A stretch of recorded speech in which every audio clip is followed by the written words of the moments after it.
Tick-tock, time to rock. I believe that we are live. Always wait a few seconds to see if I can see our lovely faces and hear the melodious sounds of our voices. And there we are. All right.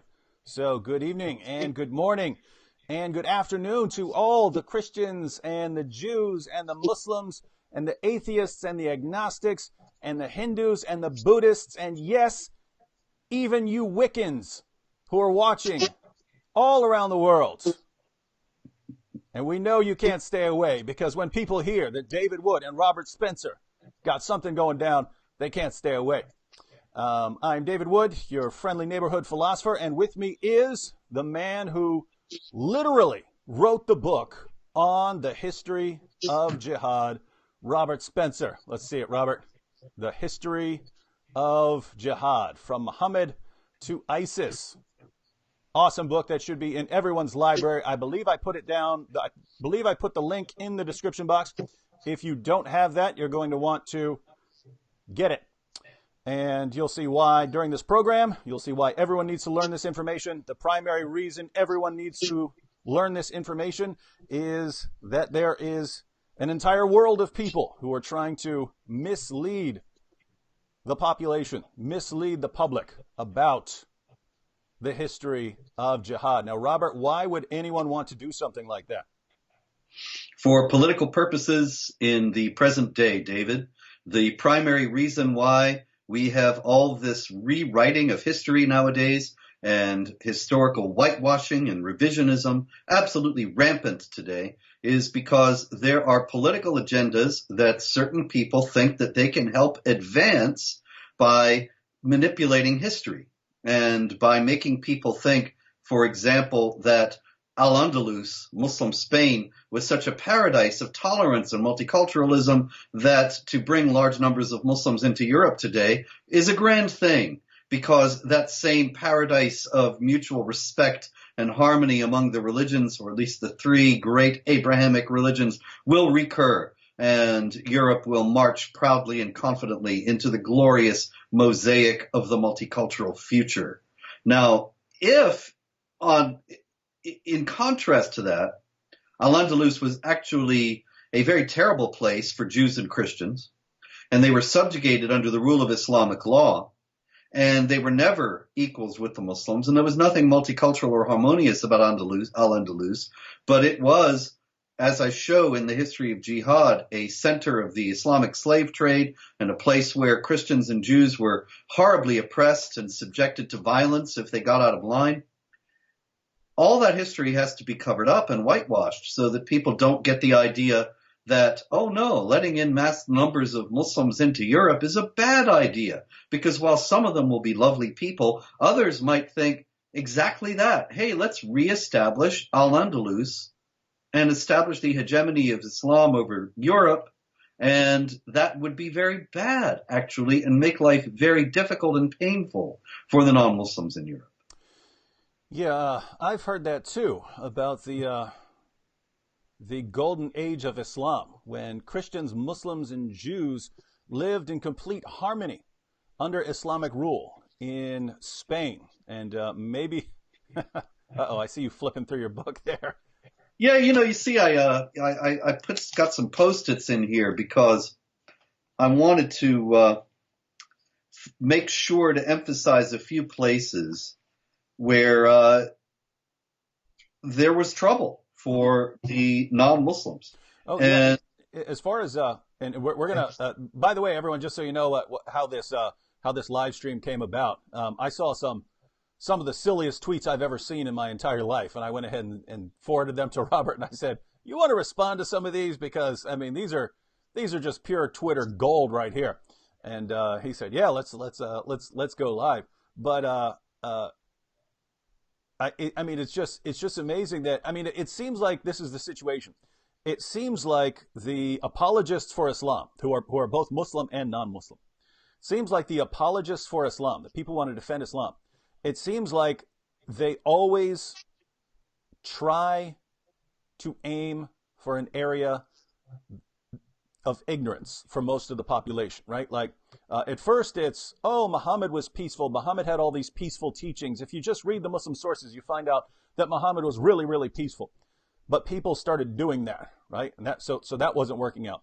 Or they would say, oh, the vast majority of Muslims in the world today are basically no different from you in ideology, and they just want freedom and tolerance and democracy and so on.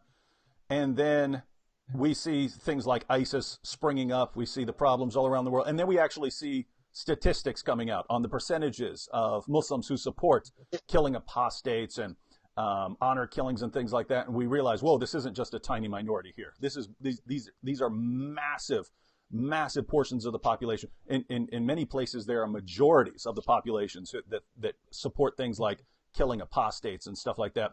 So that's not going to work. And so now the tactic is to go to some place in history that they know people don't study, right? They know that people today, no one, if you're not working on your PhD in history, in a very narrow field. No one is studying, the golden age of Islam in Spain. No one's studying that. And so it allows them to say whatever they want. So at first they could say whatever they want about Muhammad. Then some people started looking into that and showing them that they're lying. Then they wanted to say things about the Muslim population of the world today. And then actual studies were done and showed that they were lying. And now they're going to various periods of history that no one is studying and no one knows anything about. And they're lying about those things. And what's the solution here? Tell the truth.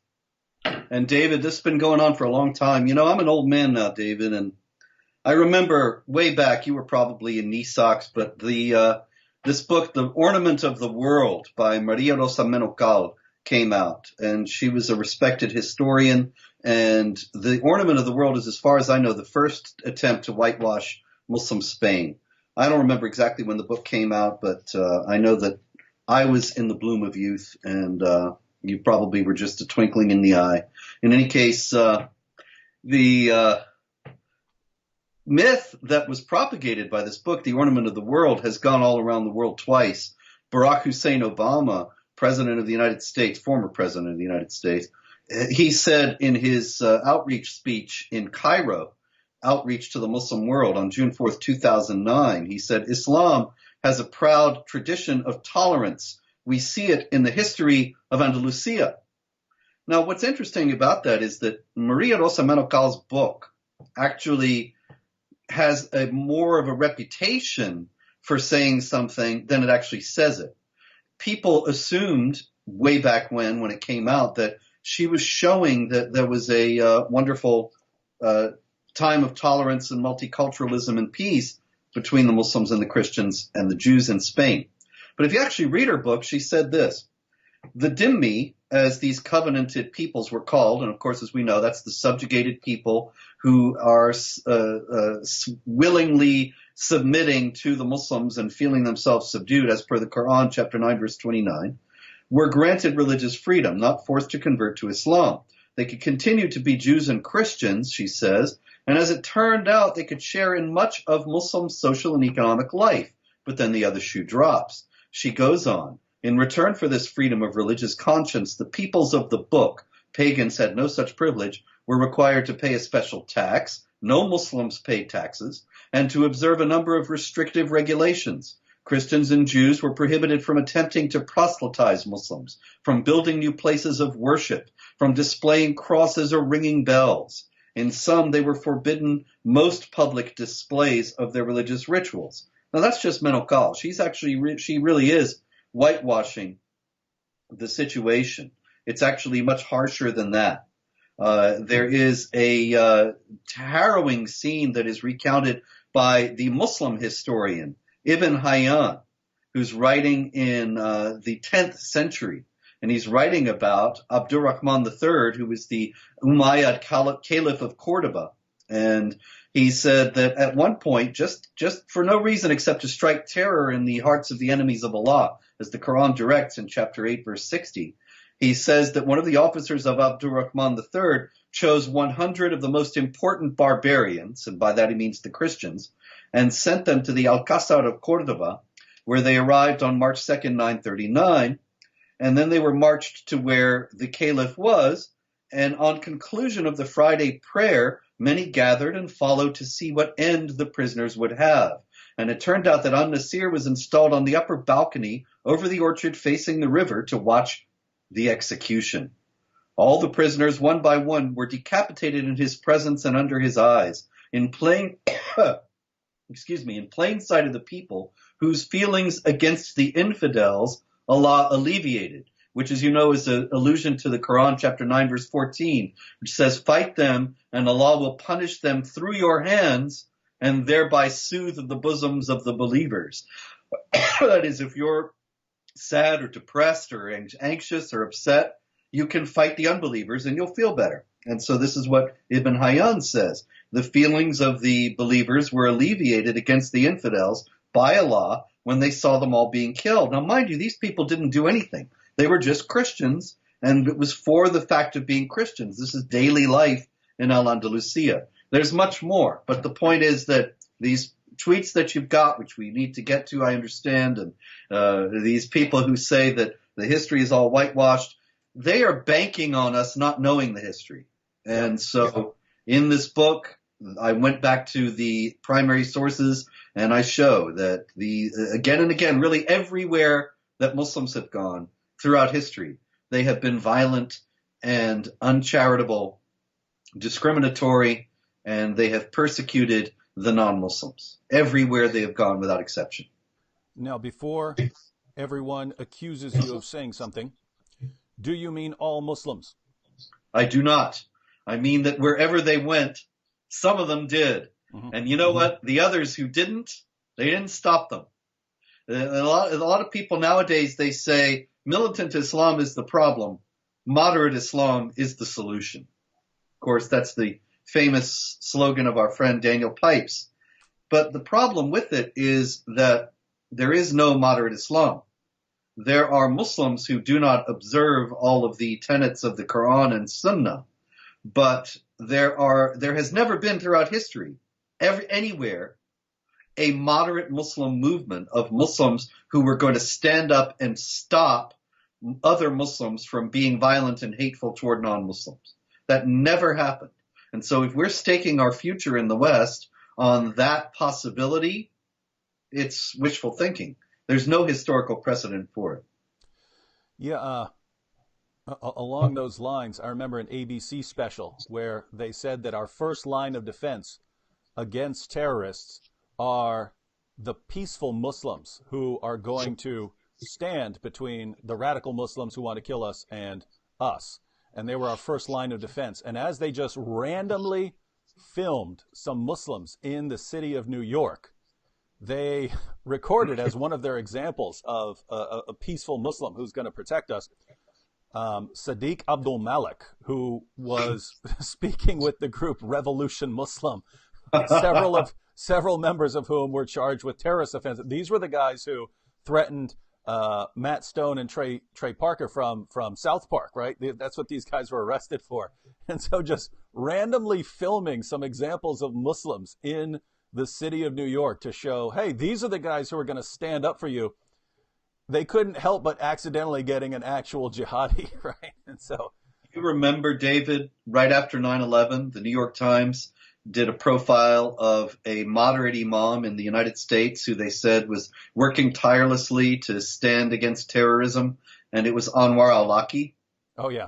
And Muhammad, Biography of a Prophet, which was the big BBC documentary on Muhammad. For many years, it was available for free on YouTube. And then I pointed out that there was a profile of a Muslim congressional staffer.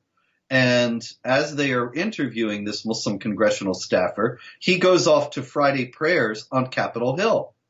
And when he goes to Friday prayers on Capitol Hill, Ibrahim Hooper and Nihad Awad of the Council on American Islamic Relations, and Randall Royer, who was then of the Council, Ismail Royer, who was then of the Council on American Islamic Relations, and then served 15 years for plotting jihad terror in Kashmir, 15 years in prison, that is. They're all there for Friday prayers, and the camera pans back, and you see the imam preaching, and it's Anwar al-Awlaki. And so I think that they took that off YouTube because I started to make fun of them about it. But that once again illustrates that even when the establishment media goes to find moderates, they end up finding people who are anything but, and they don't even realize. Yeah, interesting stuff here. All right, so let's go ahead and take a peek at one of these tweets here. This first one will be from Dr. Craig Considine. And Robert, if I remember correctly, we've actually dealt with Dr. Considine many times in the past. I think we were dealing with him when he was still like a graduate student way back in the day. You recall that? Yeah, he was writing for the Huffington Post. I don't know if he was a graduate student then or whatever he was, but yeah, I think you're right. Actually, I think he was, incidentally, he was a student, as far as I recall, if I recall correctly.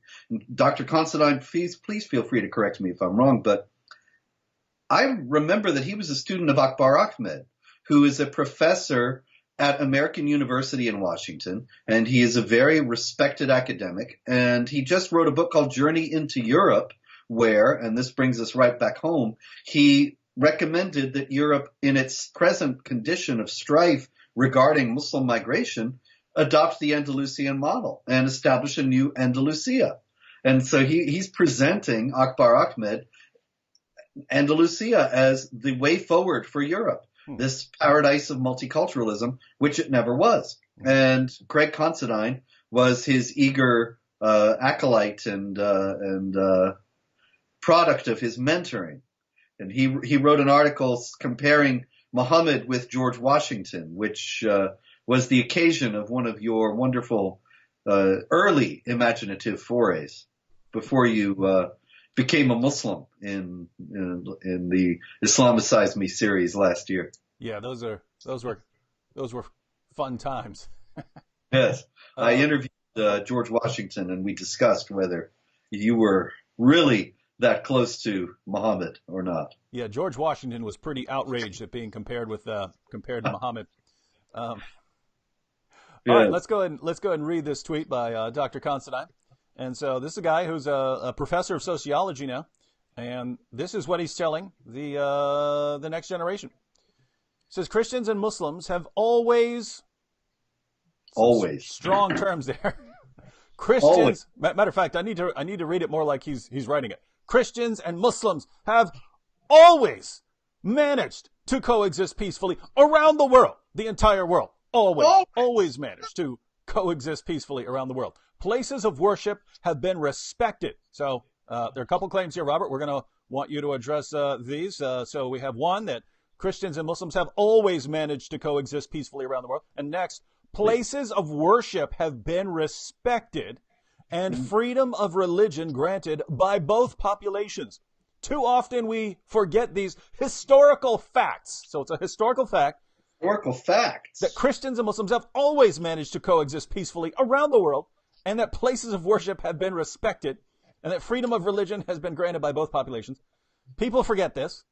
People keep forgetting this historical fact, and hence the need to educate on these moments in time is a top priority. It is a top priority to educate people on these historical facts. Robert? I'm all for educating people. You want some education, David? I got some for you here.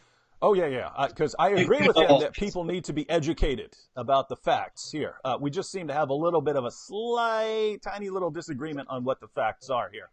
Okay, now I'm just going to read one thing. Of course, I could just read this book all night, and it says the same thing on every page, but...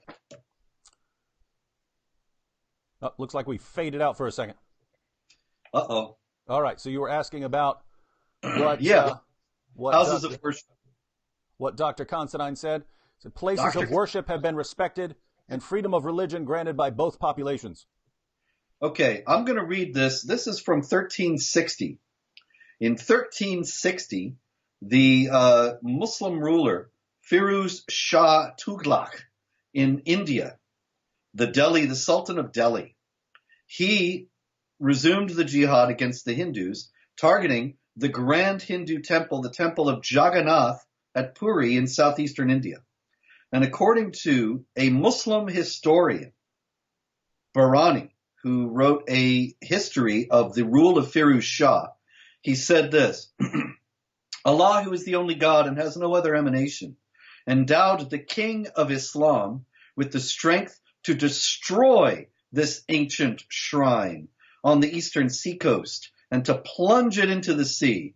And after its destruction, Firuz Shah ordered the image of Jagannath, the Hindu god, to be perforated and disgraced it by casting it down on the ground. They dug out other idols, which were worshipped by the polytheists in the kingdom of Jajnagar, and overthrew them as they did the image of Jagannath, for being laid in front of the mosques, along the path of the Sunnis and the way of the Musallis, that's the people going in for prayer, and stretched them in front of the portals of every mosque, so that the body and sides of the image might be trampled at the time of ascent and descent, entrance and exit, by the shoes on the feet of the Muslims, which of course you know is a great insult, the bottom of the foot. To show it, and certainly to trample on something, is to show your utmost contempt and hatred for it in Islamic culture. Now, that's not just one incident. All through the history of the jihad in India, they always tore down the temples, thousands of Hindu temples, thousands,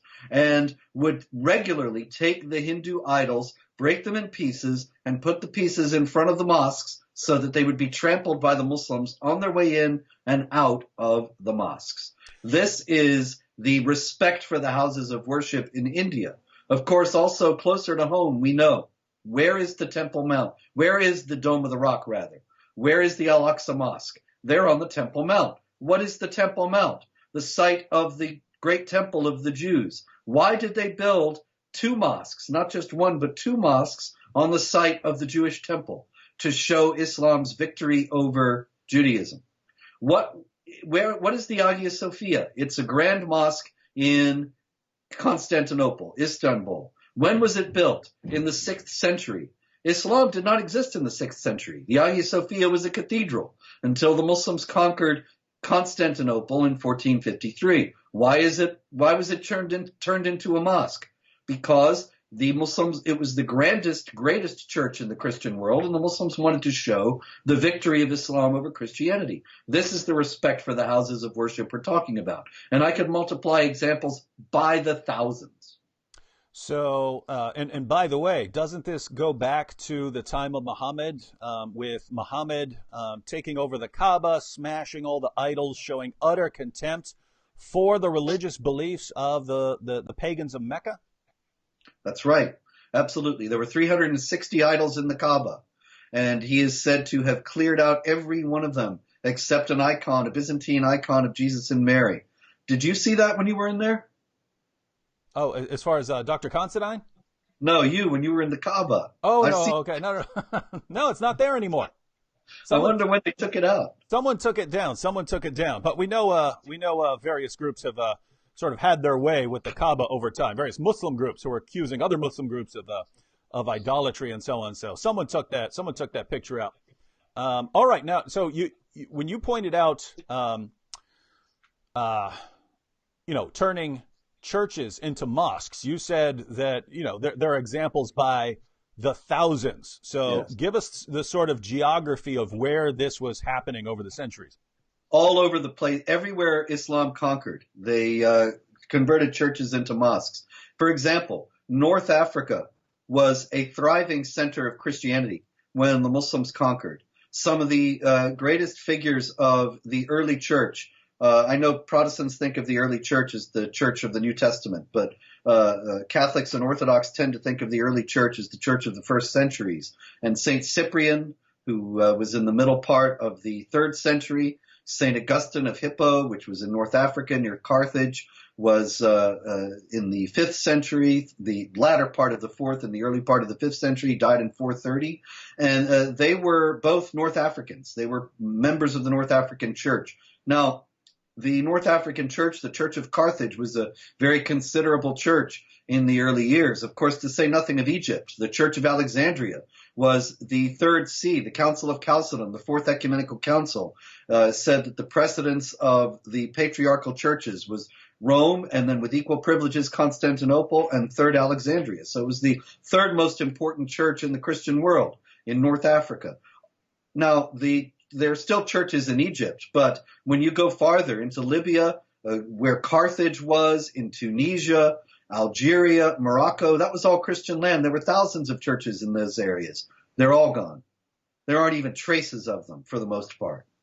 A few years back, going over to the Middle East, you had a few years back, Pope Benedict XVI went to Syria and he entered the Umayyad Mosque in Damascus along with Muslim leaders. And it was kind of controversial that the Pope was going into a mosque. But actually, that mosque was the Church of St. John the Baptist and was also one of the foremost churches in the Christian world. The Hagia Sophia I mentioned that was conquered by the Muslims in 1453. And after that, the Ecumenical Patriarch of Constantinople moved to the Church of the Pamacaristos, which was another church in Constantinople. And that was his headquarters until 1591, when it too was seized by the Ottoman Sultan and converted to a mosque, which it remains. Now, although some of these, the Hagia Sophia and the Pamacaristos, were made into museums later under the secular Turks, there's a considerable push under Erdogan now to convert the Hagia Sophia at least back to a mosque. In any case, nobody's talking about making it into a church again, as one might expect if Craig Considine were right and Muslims were very concerned to be tolerant of other religions. Then one would think that out of this tolerance, generosity, multicultural, and ecumenical spirit that they would offer the Hagia Sophia to the Ecumenical Patriarch and allow him to restore it as a church. So if you were talking about Muslims as they spread east and met with Hindus, they would destroy their temples, smash their idols, and place their idols outside the mosque so that they would trample them under feet as they're going. That's a situation in the east. And then in the west, where Muslims were encountering Christianity, they were seizing their churches and converting them into mosques. Can we say that the true pattern, contrary to what Dr. Considine says, the true pattern that we find in Islam is utter contempt for places of worship of the non-Muslims? And that, is there really anywhere where Muslims were in control that they showed respect for a period of centuries for the places of worship of the unbelievers? No, the Islamic law forbids Christians to build new churches or repair old ones. So the idea is that their churches get older and older and more dilapidated, and they're not allowed to repair them. And this remains even in Egypt. Egypt is not a Sharia state, but these things are so much part of the culture in the Islamic world that Muslims have rioted on more than one occasion in recent years when the Coptic Christians in Egypt have tried to repair old churches or build new ones. The idea is that the dhimmis are supposed to be in a perpetual state of decline, and that the Islamic community is always expanding at the expense of the non-Muslim population. So there's never been any respect for the sacred places of the non-Muslims. I mean, even when Hagia Sophia was made into a museum and it was opened up for non-Muslims to go in, I wish I had I don't have it right at hand, but there's a very famous Byzantine icon that's from the Hagia Sophia of an icon of Jesus. It's a very famous image, but if you look at it, it's a mosaic icon, and quite a lot of the tiles have fallen off. And the thing is in an elaborate, advanced state of disrepair. The Turkish government, even as a secular government, has never shown any concern for the advanced state of disrepair of these famous images, or has made any attempt or any offer to allow Christians to come in and restore them or to care for them or at the very least try to halt their decay. They just don't have any interest in those things whatsoever. All right. Now, as far as the claim that Christians and Muslims have always lived together in peace, people can go to Dr. Considine's Twitter page and see this comment. One of the things that I noticed was that when people disagreed with him, the most common response he got in disagreement, to show people disagreeing with him, to show, no, Christians and Muslims haven't always gotten along peacefully. The main response was, wrong, the Crusades. Now, as someone who has studied the history of jihad from the time of Muhammad down to the present, how disheartening is it? How disheartening is it for you to think that when people want to think of a time when Christianity and Islam didn't get along, their main example, the only thing they can think of, the only thing in their minds is, but the Crusades, when these Christians went out and attacked the peaceful Muslims, this shows that they didn't always get along peacefully. So you're wrong, Dr. Constantine. How disheartening is that, Robert? Well, David, I'm kind of used to historical illiteracy, especially among Americans. I'm trying to work against it, but I understand it's an uphill battle when the public schools, the private schools, the Catholic schools, the Christian schools all teach this nonsense, and people just take it for granted. It's astonishing to me that even these very simple facts about the Crusades aren't known. But if people wanted to pick up the history of jihad, they could read it all.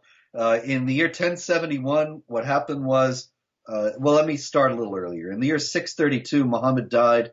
636, 637, the Muslims start to pour out of Arabia. They conquered Jerusalem very quickly, Antioch, two major cities that were centers of Christendom at that point, patriarchal sees of the church. They conquered Egypt and North Africa very, very quickly, and they were always oppressive to the non-Muslims, to the Christians in those countries. Now, this was all jihad warfare. By 732, 100 years after Muhammad is supposed to have died, you have a massive Islamic empire stretching from the Pyrenees between Spain and France all the way across North Africa, encompassing the Middle East and Persia and going into India. And in that massive empire, nowhere do the Christians or any other non-Muslims have equal rights with the Muslims or are respected by the Muslims. Nowhere. Now, So hang on. Dr. Constantine is saying it's everywhere, and you're saying it's actually nowhere. Right. I'll debate him on this. He can't show me a single example. He's just relying on the ignorance, the historical ignorance of the American people, which is vast for the most part. But the thing is, if you're looking for violence between religions, it's all coming from the Muslim side. The Muslims, sometimes the Christians fight back. They fought back in France and drove the Muslims from France when the Muslims lost the Battle of Tours in 732. Charles the Hammer and all that, Charles Martel. But most of the time, there was no significant pushback. And what had been half of the Christian world is gone and is conquered and Islamized. There's no response. So what happened in the year 1071? The Byzantine Empire, which was a Christian empire, Christianity is the official religion, and the citizens of the empire are expected to be Christian, and most of them are. In the year 1071 at Manzikert in what is now eastern Turkey, eastern Anatolia, eastern Asia Minor, the Byzantine army, led by the emperor himself, was smashed, not just defeated, but absolutely ruined, destroyed by the Seljuk Turks. And Anatolia, which was the breadbasket of the Byzantine Empire, the farmland, the means of its support, the means of its nourishment, lay open to conquest by the Turks and was swiftly conquered by the Turks. The emperor was captured and he was released by the Sultan because he asked him, it's in the book, the Sultan asks him, what would you have done if the shoe had been on the other foot and you'd captured me? And he said, well, I probably would have killed you. And the Sultan says, I'm going to do even worse to you. I'm going to release you. And he does. And he sends him back to Constantinople, where he was blinded and deposed. So the new emperor, Alexius Comnenus, is thoroughly alarmed at this situation, sees the imminent end of the Christian Roman Empire, the Byzantine Empire, the Eastern Roman Empire. So he appeals to the West. Now, that was extraordinary, too, because this is just a few decades after the Great Schism, the split between the Church of Rome and the Church of Constantinople, or what we know today as the Roman Catholic Church and the Greek Orthodox Church. The Orthodox Church and the Catholic Church have been at odds, sometimes quite bitter ever since then. The schism has not been healed, even though there's been quite a bit of reconciliation. But he was still appealing to the Pope, who was the foremost authority in Western Europe in those days, and asking for help. This took quite a while to bring about, but it was 1095, almost a quarter century later, that Pope Urban II called the First Crusade for the defense of the Byzantine Empire and the defense of Christians who were wanting to make pilgrimages in the Holy Land, where they were being attacked, murdered outright, or enslaved by the Muslims. And so the Crusades came about as a defensive reaction to these Islamic conquests, and that's what they were originally conceived as. Certainly the Crusaders did some things that nobody can support, that I do not support, and nobody should support. But the idea that they were the beginning of the hostility, or the only time that Muslims and Christians have not gotten along, is absolutely ahistorical. There were 450 years of jihad conquest before the Crusades that were never responded to by the Christians, and set a pattern of rapacious jihad advances into Christian territory that only stopped for the 200 years that the Crusaders were actually in the Holy Land, and then resumed after they were finally driven out and the last Crusader domain conquered in the year 1291. Two things worthy of note there. One, it's just amazing that I think your average Westerner still thinks of the Crusades as Christian aggression against peaceful Muslims who are minding their own business in the Middle East, and not a response to 450 years of jihad against Christendom. Right. And the Christians just sit there and sit there and sit there and sit there and sit there, and finally they react. And then all we remember is the reaction, and we remember it as aggression. But two, 9/11. Bill Clinton was no longer president, but he made a speech saying all this started back when the Crusades drove a wedge between the Muslims and the Christians. And people, I think, generally think that that's really when it all happened. And so there's that. And then second, in your book, you acknowledge atrocities committed by the Western Christians during the Crusades, right? So you are able to say, look, you have to condemn where condemnation is due, and these things were wrong. So it's just amazing that that there is one side in this entire discussion which always has to misrepresent and distort and pretend that things that happened didn't happen, and the side that's called the liars, namely you're the side that's called a liar. You're the one who's basically telling people what happened on both sides and giving sources for everything you're saying. Well, yeah, David, I write on the firing line. I'm not able to be I don't even know how to put it. I can't relax. That's all. I mean, in a professional sense. In a personal sense, I relax plenty, but in the professional sense, I can never just say these things happened, because I know that everything I say can and will be used against me, and anything I say in terms of history or Islamic doctrine will be challenged. Now, most of the time nowadays, actually, it's more ignored. There was no Muslim review of the history of jihad. What are they going to say? Because I very carefully document everything. It's all footnoted. Everybody can check up on me. And this is true in all my work. So the reality is that I don't have the luxury of being able to throw things out like Craig Considine.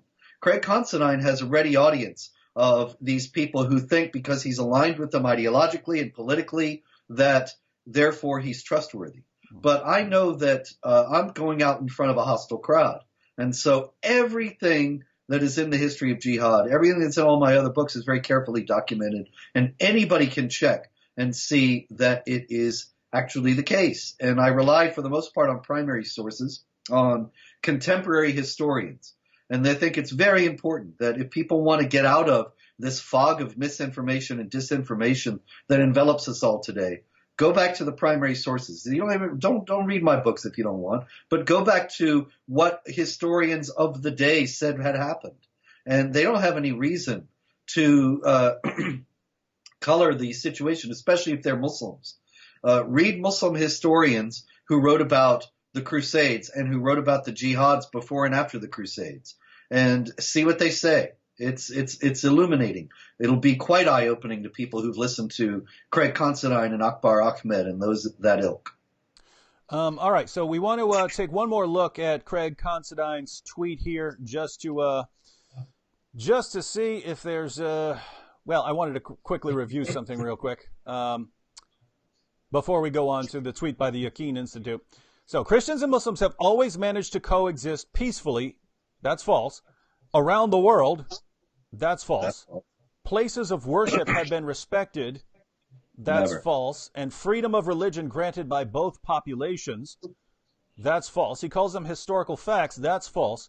And the need to educate on these moments in time is a top priority, and then gets over 1,000 likes almost instantly on this tweet. But just even if you didn't know a lot of the details that are in your book, even if you didn't know a lot of the details about the specific battles and the wars and the specific churches and so on, and whether you're talking about East or West, it just seems like if you know anything at all, you'd have to think, okay, Muhammad starts off in Arabia and takes over the Middle East, goes all the way across northern Africa, takes over a massive portion of a very large continent, then works his way into Europe. That's in the West. And then in the East, goes all the way through the Middle East, all the way through the places that are now Iran and Afghanistan and Pakistan into India.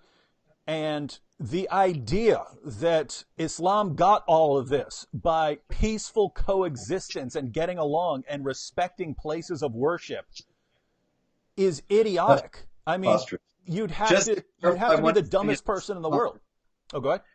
Sorry to interrupt, David, but just to clarify one thing, as you had said before with me, just to make sure nobody thinks you said what you didn't say, said what you didn't say.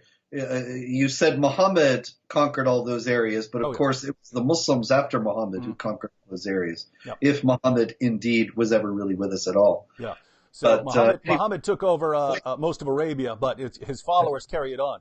The idea that his message and teachings and religion spread over continent after continent, multiple continents here, and didn't stop until they were physically stopped by people who physically stopped them. The idea that they gained all of this territory, won all of this territory across 3 continents through peace and tolerance is, you'd have to be an utter moron to believe that for a second. And yet that's just popular. It's just popular to claim that, and it's popular to like that, and it's popular to agree with that despite the absurdity. So, ladies and gentlemen, this is the world we live in. Telling people what they want to hear is a big business. Gotta love it. All right, so let's go ahead and take a look at this tweet from the Yaqeen Institute. Here we go, Robert. Be prepared to be refuted now. So the Yaqeen Institute tweeted out, religious minorities are often depicted as historically oppressed and vulnerable victims of their Muslim rulers. This portrayal, however, is far from accurate. And then there's an infographic there that explains everything. We might have to go through that separately someday. But religious minorities are often depicted as historically oppressed and vulnerable victims of their Muslim rulers. So whether we're talking about Hindus or Buddhists or Zoroastrians or pagans or Christians or Jews, when these groups are minorities in Muslim-controlled areas, people often portray them as vulnerable victims of the Muslim rulers. However, this portrayal is not accurate. And Robert, I have to say, you're one of the people who are portraying these religious minorities as victims of their Muslim rulers. You have it right there from the Yaqeen Institute, who would have no reason to make things up, who would have absolutely no reason to make any of this up. You, however, do, because you're an Islamophobe. How would you attempt to defend what you've said? Well, let's go back to 1066. A very good year. Good year in Britain. Good year all over the world. And in the year 1066, here is an example of Islamic tolerance. David, a Jew named Samuel ibn Nagrila, became the friends of the Muslim rulers of Granada in Spain, Muslim Spain. And he and his son Joseph even attained some power.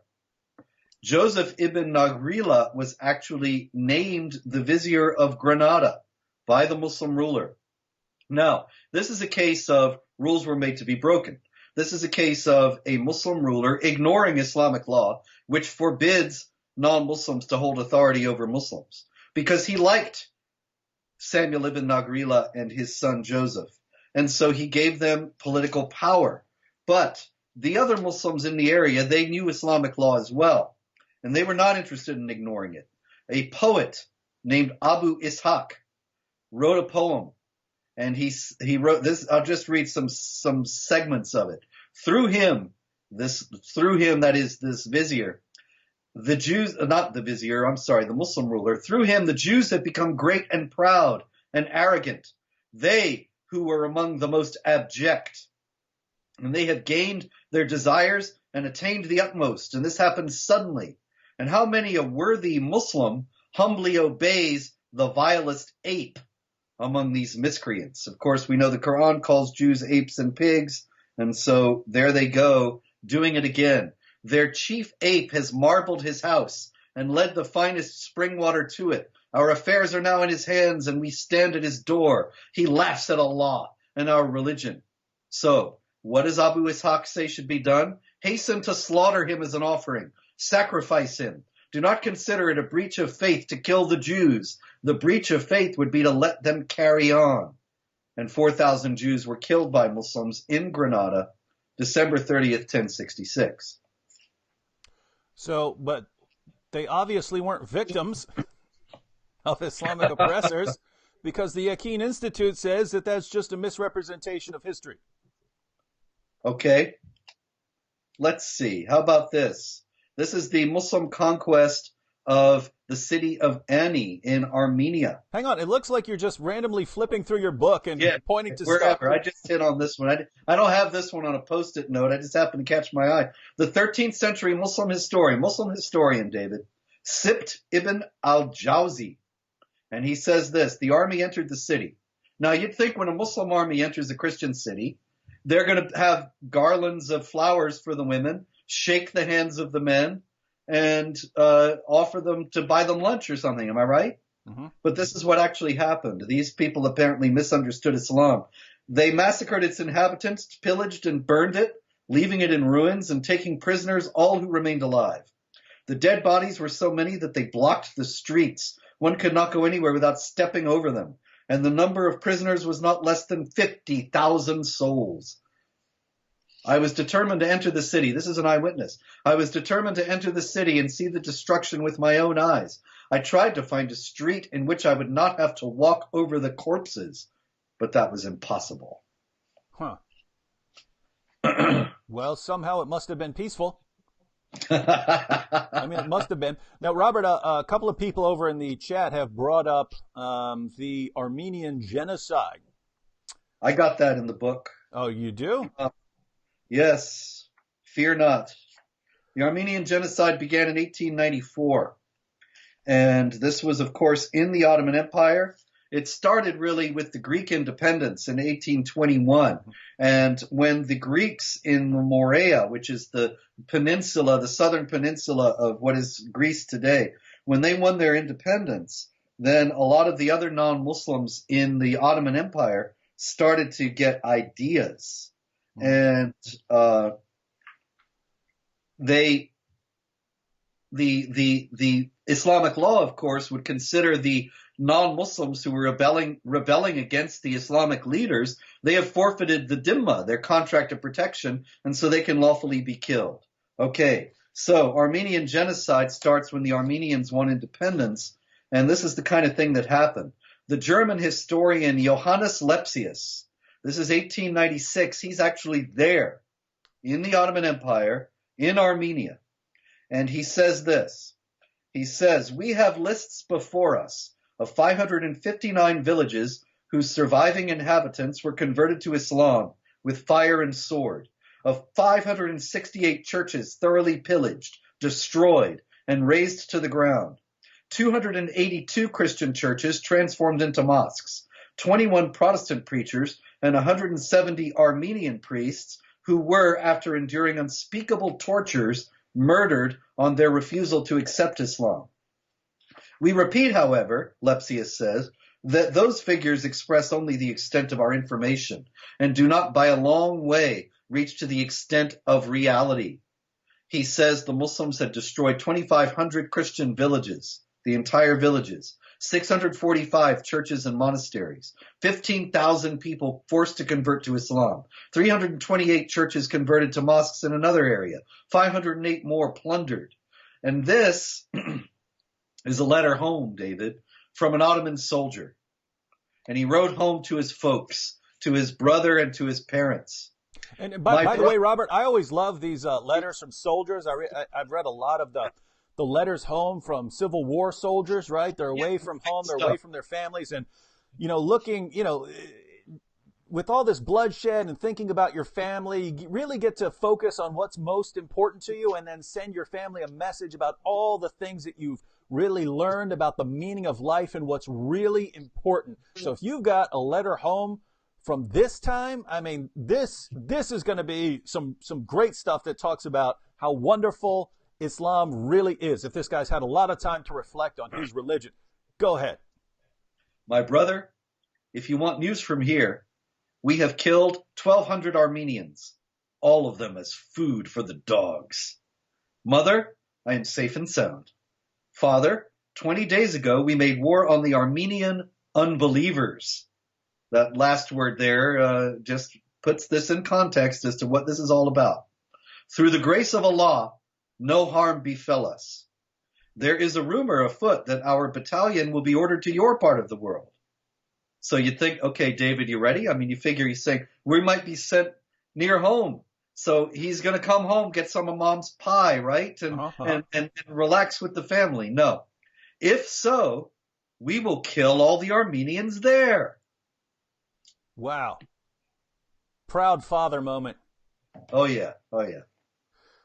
So, Robert, here you have a German contemporary Yes. writing that hundreds of villages forcibly converted, tons of villages destroyed, tons of Christians forcibly converted, those who refused tortured to death.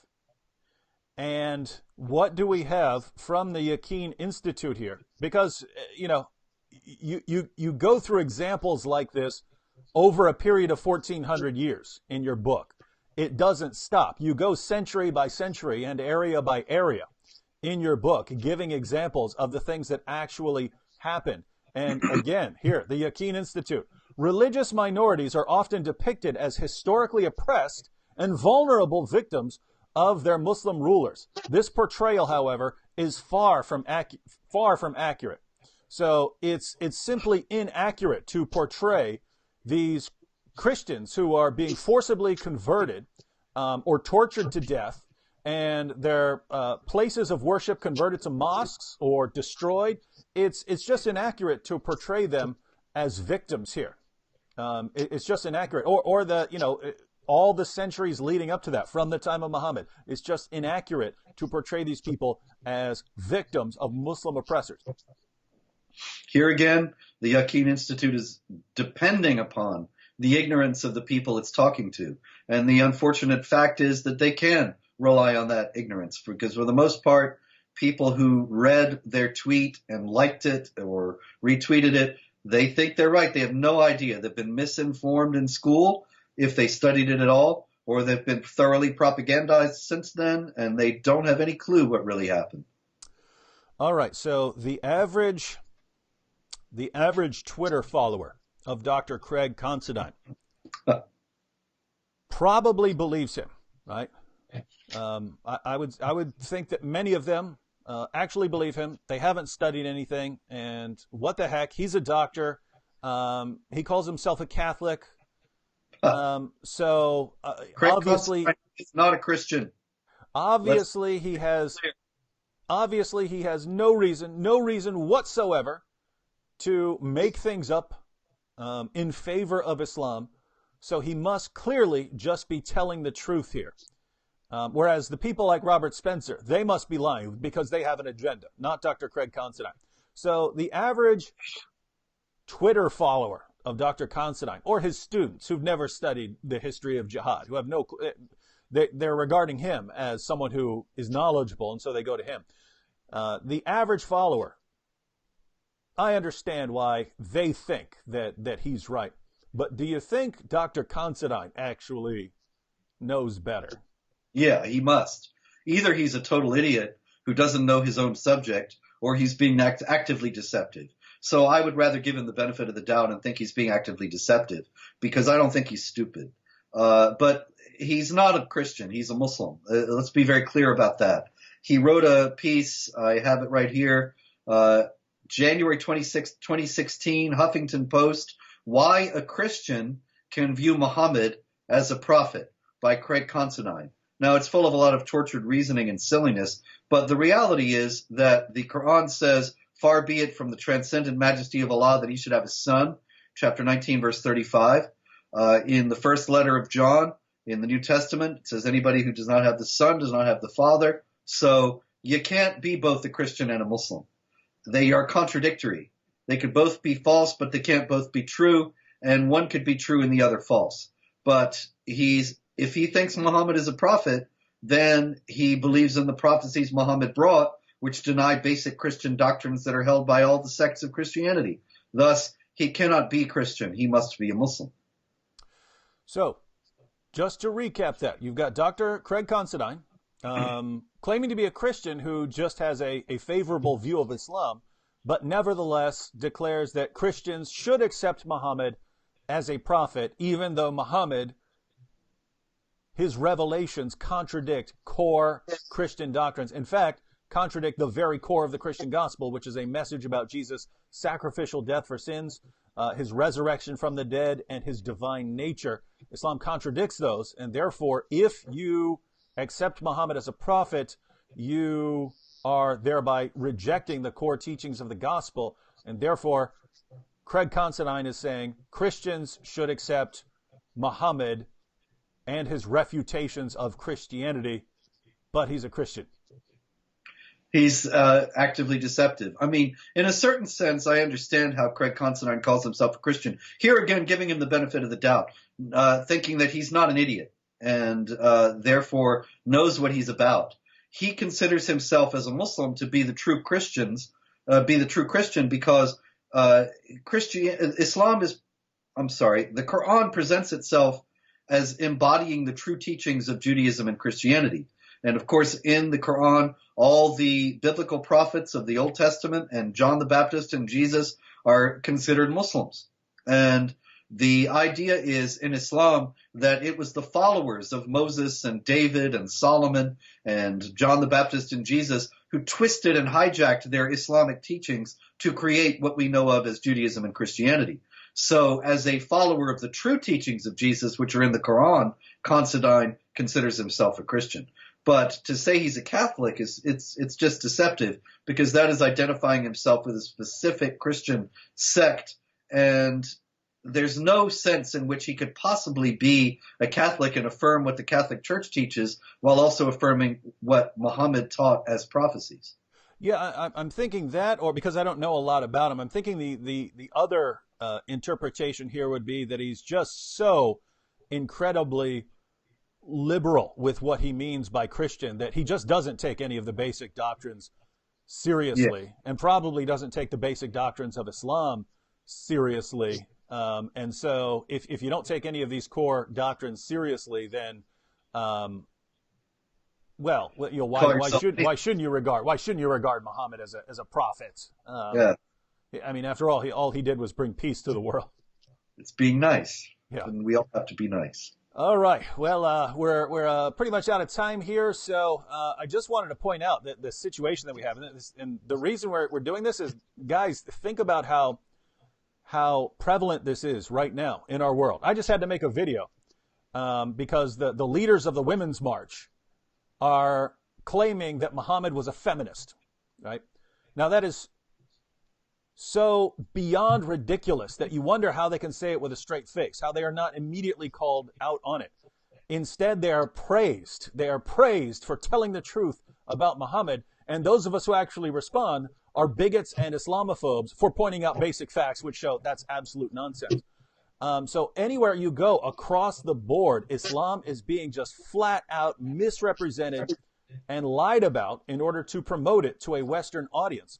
And the people who hijacking Islam, yeah, the people who dare say, let's actually look at what the Quran says. Let's look at what we find in the Hadith. Let's look at the life of Muhammad. Let's look at the work of the rightly guided caliphs. Let's go down through the various caliphates down through history from the time of Muhammad down to the present to show that what these people are saying is absolute nonsense.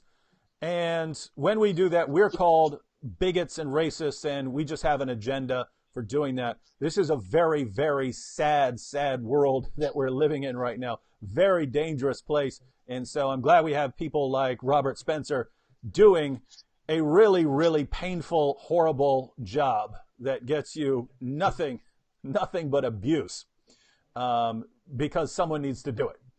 Just do it because someone needs to do it. David, telling the truth is it's easy. You know, you don't have to have as good a memory as liars do, and it's my honor to be able to tell the truth. A lot of people don't have. It seems astonishing to me the lack of courage in the world today. So just to stand for the truth, it's what all of us should be doing. Mm-hmm. And I commend you, sir, for your courage and great wit in doing so. Well, I'm a psychopath, so I understand why I do it.